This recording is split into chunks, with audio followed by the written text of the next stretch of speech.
Newly proposed measures to lower smoking prevalence in the city. Canada further relaxes its immigration policy for Hong Kong people. And NATO says Ukraine can join the military alliance when allies agree and conditions are met.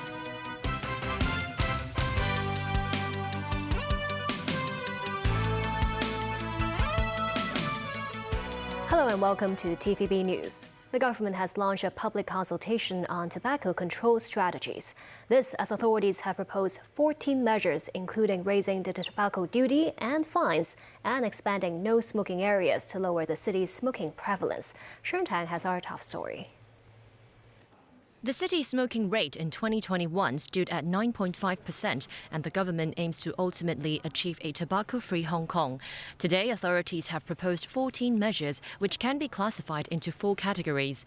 To regulate supply, it is suggested that the current $50 tobacco duty be raised, so much so that the tax would constitute at least 75% of the retail price as recommended by the World Health Organization. Taking reference of overseas practices, the sale of tobacco products may be restricted to individuals of a specific age or older. The government will also consider prohibiting the possession of alternative smoking products such as e-cigarettes. The second category of measures would clamp down on advertisements. Authorities seek to regulate the additives on tobacco products such as menthol, fruit and confectionery flavors so that it's less tempting for young people and females. Also, the government may impose plain packaging requirements on tobacco products and reduce the exposure of tobacco products at retail points.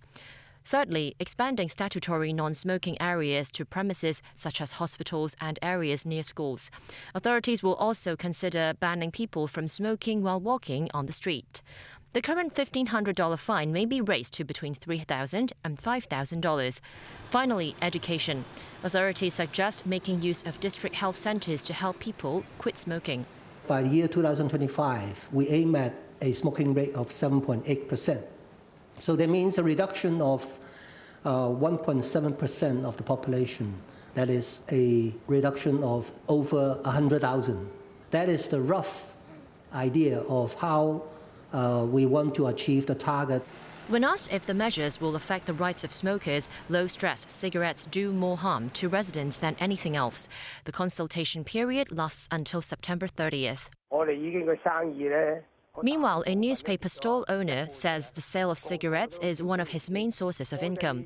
With another round of tobacco tax increase, he expects more stalls will close down and doubts how the government will support people like them.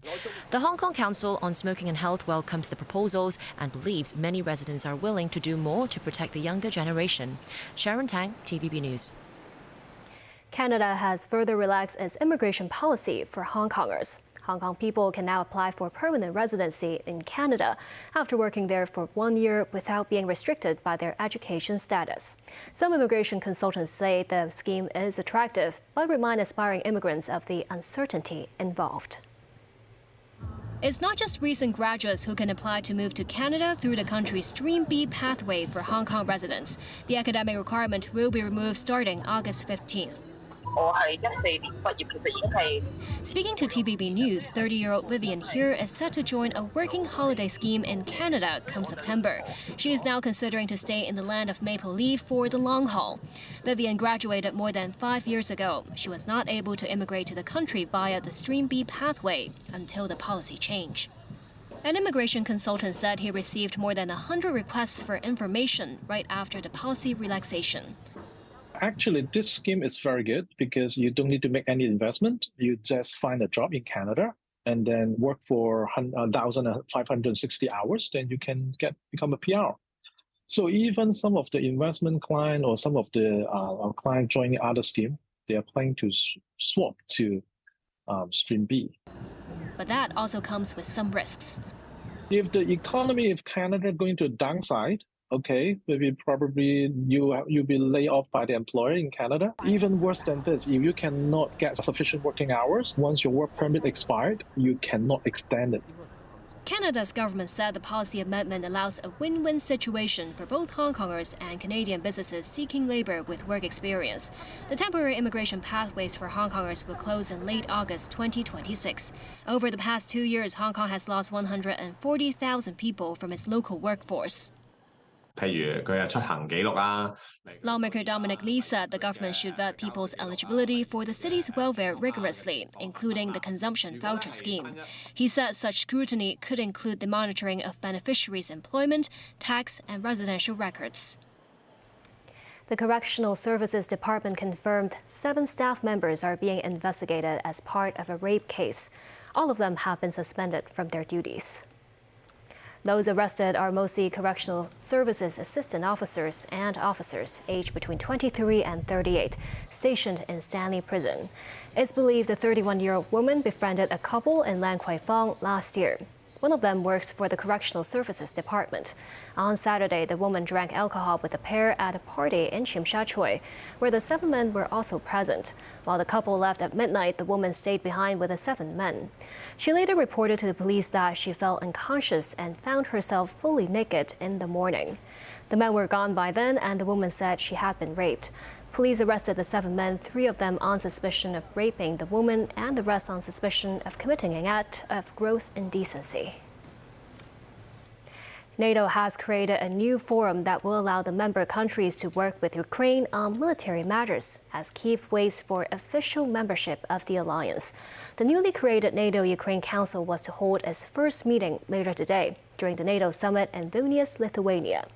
NATO leaders said Ukraine can forego the membership action plan vetting procedure to join the bloc, but they must first fulfill certain conditions. Nasi Karim has more. The aura of Ukraine pervades the Lithuanian capital of Vilnius. Whether it's the local crowds giving a hero's welcome to Ukrainian President Volodymyr Zelensky, or NATO leaders looking for ways to welcome Ukraine into the alliance fold without committing themselves to outright war with Russia. The solution is the new NATO-Ukraine Council, a symbolic forum created to make Kyiv feel part of a military bloc, yet remain at arm's length from the 31 countries. NATO Secretary General Jens Stoltenberg, who had met US President Joe Biden in Vilnius, said Ukraine will eventually become a NATO member. However, Kyiv must first wait until after the war, and certain conditions must be met, with some countries raising concerns of democratic values and corruption in government. We also made clear that we will issue an invitation for Ukraine to join NATO when allies agree and conditions are met. This is a strong package for Ukraine and a clear path towards its membership in NATO. Before arriving in Vilnius, Zelensky slammed as absurd the alliance's hesitance in setting a timeline for Ukraine's invitation and membership. Speaking to journalists in Vilnius, he outlined his hopes for the NATO summit. I think for today, 3 priority questions. The first one is weapon packages, new weapon packages for supporting our army on the battlefield. And that is one. The second, I think the invitation to NATO. And we want to be on the same page with everybody. And the sword will speak today and fight for this. Its security guarantees for Ukraine on the way to NATO. Biden earlier said Ukraine was not ready for NATO membership. On Tuesday, Biden met Turkish President Recep Tayyip Erdogan, who mildly surprised NATO leaders by saying Ankara would remove all obstacles to Sweden becoming the bloc's 32nd member, with Finland having joined in April. Russia has been watching events unfold from a distance, with Kremlin spokesman Dmitry Peskov saying NATO's expansion is one of the reasons for the current situation. It looks like the Europeans don't understand their mistake, he said, referring to Ukraine's impending membership. It carries very big risks, he added. Nazri Karim, TVB News. China has hit back at NATO after the military alliance said in a communique that Beijing challenged its interests, security and values with its ambitious and coercive policies. The NATO has said midway through their summit, the PRC's malicious hybrid and cyber operations and its confrontational rhetoric and disinformation target allies and harm alliance security. The Chinese mission to the European Union said the communique disregards basic facts, wantonly distorts China's position and policies, and deliberately discredits China. China strongly rejects such claims. The statement also opposed NATO's expansion into Asia, with the alliance possibly opening a liaison office in Japan. Japan and South Korea have denounced an intercontinental ballistic missile test conducted by North Korea today. The missile flew for 74 minutes, thought to be the longest flight time for any test by Pyongyang, before landing in waters between the Korean peninsula and Japan. North Korean leader Kim Jong-un has called the Hwasong-18 ICBM his most powerful weapon. David Garrett reports. Japan was quick to make a statement.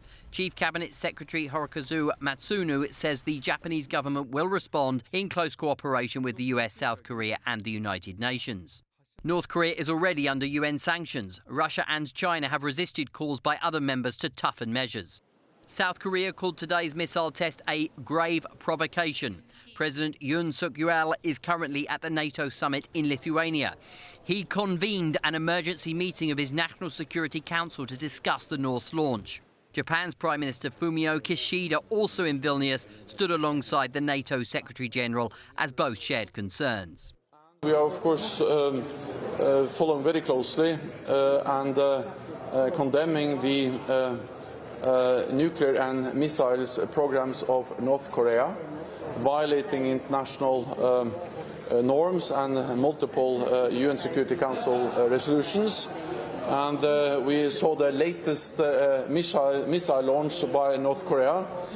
South Korea and Japan are not members but partners of NATO, with a Japanese government spokesperson claiming North Korea has the capability to hit the country. Kim Jong-un's military muscle flexing is now part of an important conversation at today's roundtable. David Garrett, TVB News. In the UK, the National Security Bill has become law after being passed by both Houses of Parliament and securing royal assent. According to the British government website, the new National Security Act overhauls the outdated espionage laws. It's set to provide law enforcement and intelligence agencies with new and updated tools to detect and deter threats to national security. The new law includes foreign interference as an offense for the first time. That means it will be illegal to engage in conduct that interferes with fundamental rights such as voting and freedom of speech. Still ahead. Protests across Israel after a bill that would curb the Supreme Court's power won initial approval by Parliament. Thailand's election commission says the top candidate for prime minister may have violated election law. And a new modular robotic surgery system here in Hong Kong.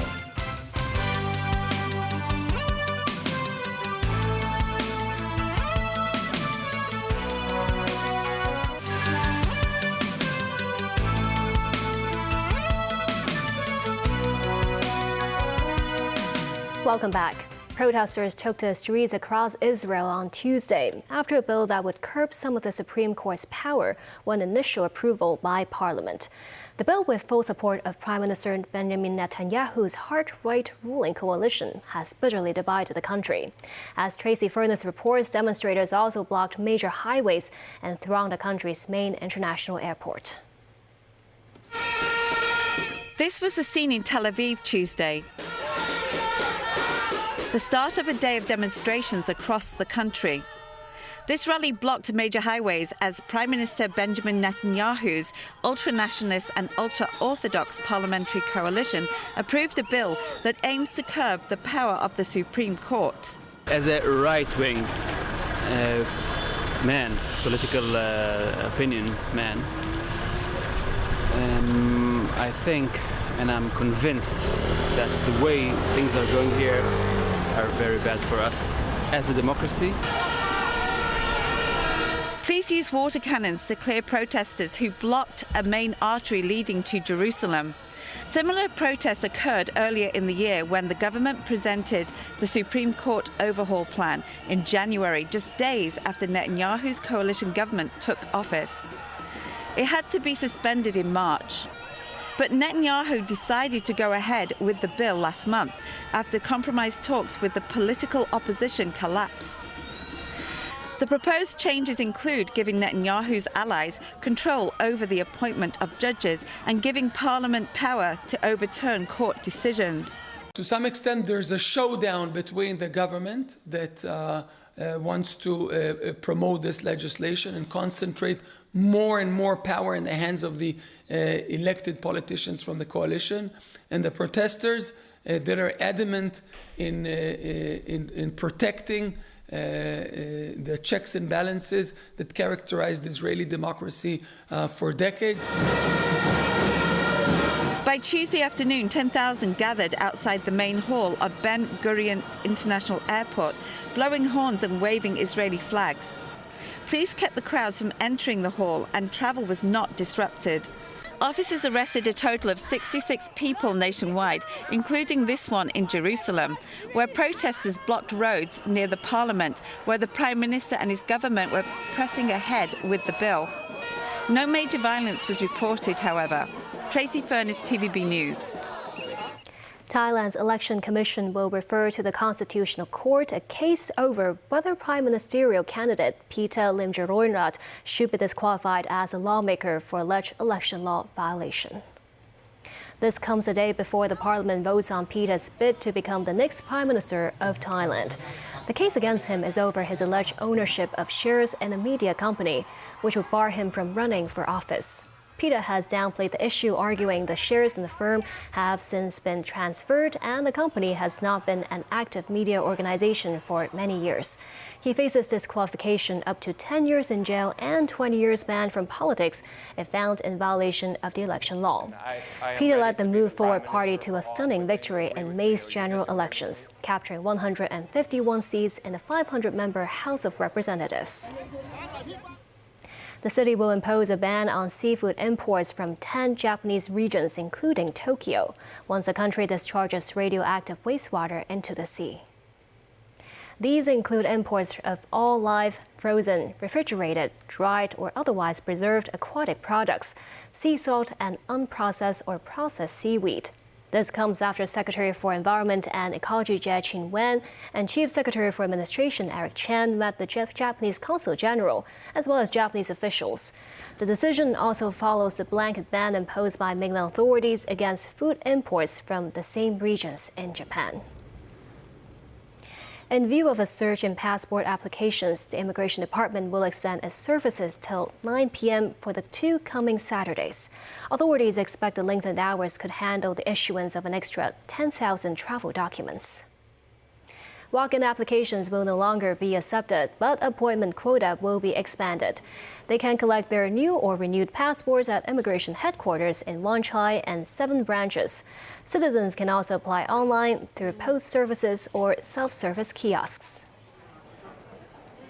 A surgical team from the Chinese University of Hong Kong has introduced a novel modular robotic surgery system, with the city being the first in the Greater China region to implement the new tech.